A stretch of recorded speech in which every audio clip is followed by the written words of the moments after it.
नमस्कार दोस्तों, आप सभी का स्वागत है आपके अपने YouTube channel study with Chandra में। दोस्तों, डीएलएड थर्ड सेमेस्टर के अंतर्गत हमने पिछले वीडियो में दीर्घ संधि के बारे में बात की थी और इस वीडियो में हम बात करेंगे गुण स्वर संधि के बारे में। और संधि के पढ़ने से पहले हम सबसे पहले जानेंगे संधि के सूत्र क्या होते हैं। तो गुण स्वर संधि का सूत्र होता है आद गुणः, और गुण संज्ञक वर्ण क्या होते हैं, अ, ए और ओ जो होते हैं गुण संज्ञक वर्ण होते हैं। आद गुणा से आद निकालेंगे तो आद में क्या क्या आएगा, अ या आ आएगा। आद में अ या आ आएगा, अर्थात पूर्व वर्ण में अ या आ आए और बाद वाले वर्ण में कोई अच में कौन सा अच आना चाहिए, ई, उ, री और री, यही चार आने चाहिए। क्या क्या आना चाहिए, पूर्व वर्ण में अ या आ आना चाहिए और बाद वाले वर्ण में कोई अच अर्थात ई, उ, री में से कोई एक वर्ण आएगा तो यह संधि होगी। और कैसे होगी देखते हैं। जब ह्रस्व अ या दीर्घ अ के बाद ह्रस्व ई या दीर्घ ई आए तो ए हो जाता है। ह्रस्व अ या दीर्घ अ के बाद ह्रस्व उ या दीर्घ उ आए तो ओ हो जाता है। ह्रस्व अ या दीर्घ आ के बाद ह्रस्व री या दीर्घ ई आए तो अर हो जाता है। ह्रस्व अ या दीर्घ अ के बाद ली आए तो अल हो जाता है। कैसे यह बात संभव है कि अ या आ के बाद ई या ई आए तो ए हो जा रहा है, आखिर हम क्यों मान लें? क्योंकि जब तक हम प्रूफ देखेंगे नहीं तब तक हम मानेंगे नहीं। तो आइए देखते हैं कैसे आखिर में यह हो जा रहा है।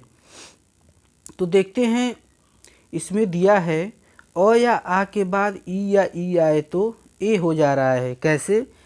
अ या आ का हम उच्चारण स्थान देखेंगे तो क्या है उच्चारण स्थान, कंठ है।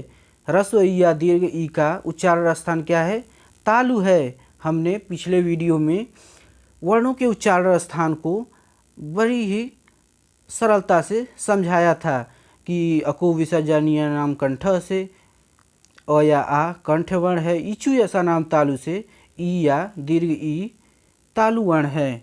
तो उसी प्रकार हमें एक तालु वर्ण में एक, हम चूँकि स्वर संधि पढ़ रहे हैं तो एक स्वर चाहिए।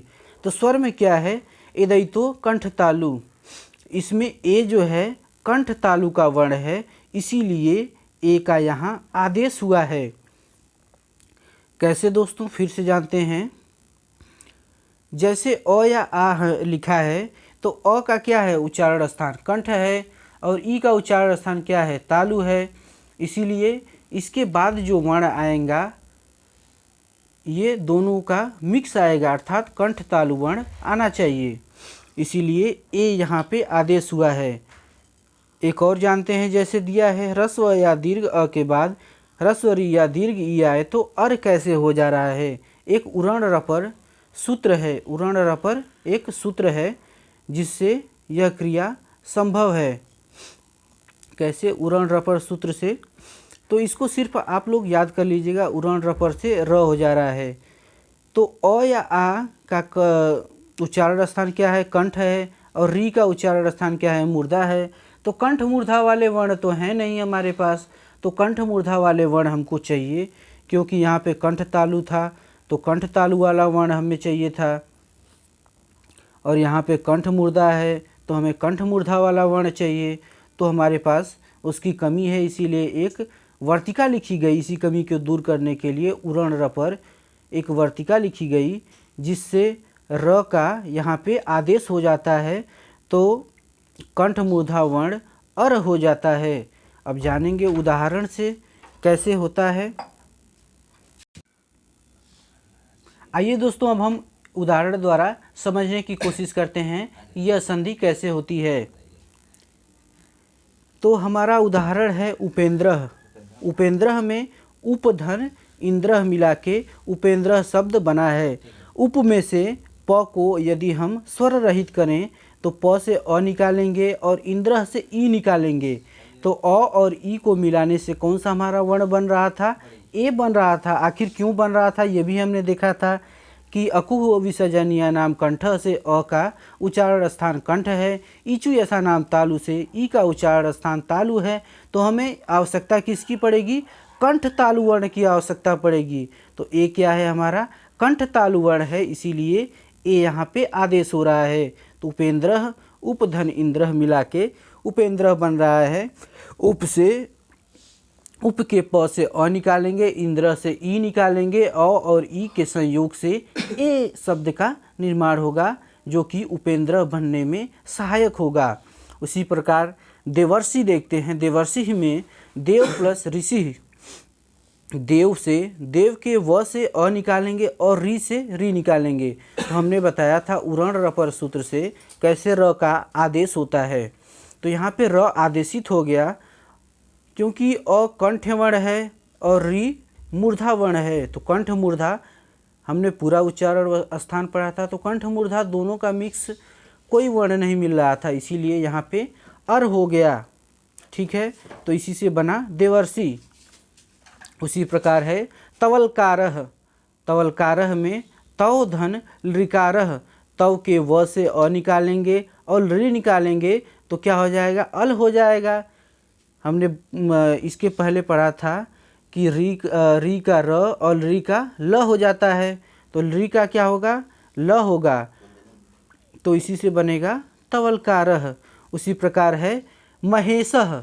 महेशः कौन कौन से शब्द से बना है, महाधन ईशः अर्थात महेशः। महा से हम आ निकालेंगे और ईशा से ई निकालेंगे, आ और ई के मिलने से ए का निर्माण होगा। सुरेशः सुरधन ईशः। हितोपदेशः हितधन उपदेशः। हित से हित के त से अ निकालेंगे और उपदेश से उ निकालेंगे। अ और उ के संयोग से ओ वर्ण का निर्माण होता है। क्यों निर्माण होता है, क्योंकि हमने जाना था उच्चारण स्थान में कि अ का कंठ उच्चारण स्थान है और उ का ओष्ठ है। तो हमें किस वर्ण की आवश्यकता पड़ेगी, तो हमें कंठोष्ठ वर्ण की आवश्यकता पड़ेगी। तो कंठोष्ठ वर्ण कौन सा है, वो भी अच में, क्योंकि हम अच संधि पढ़ रहे हैं। तो कंठोष्ठ वर्ण कौन सा है, ओ है, इसीलिए वो यहाँ पे आदेशित हुआ। तो इसी से बना हितोपदेशः। उसी प्रकार है गंगोत्सवः। गंगोत्सव में गंगाधन उत्सवः। नरोत्तमः नरधन उत्तमः। चंद्रोदयः चंद्रधन उदयः। नीलोत्पलम नीलधन उत्पलम। जलोर्मी जल प्लस उर्मी अर्थात जल के ल से अ निकालेंगे और उर्मी से उ निकालेंगे, अ और उ के संयोग से ओ बना। उसी प्रकार है सूर्योदयः सूर्यधन उदयः।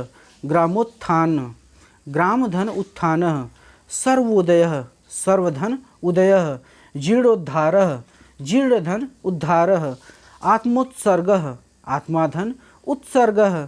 धनोपार्जनः धन धन उपार्जनः। ये था हमारा गुण संधि।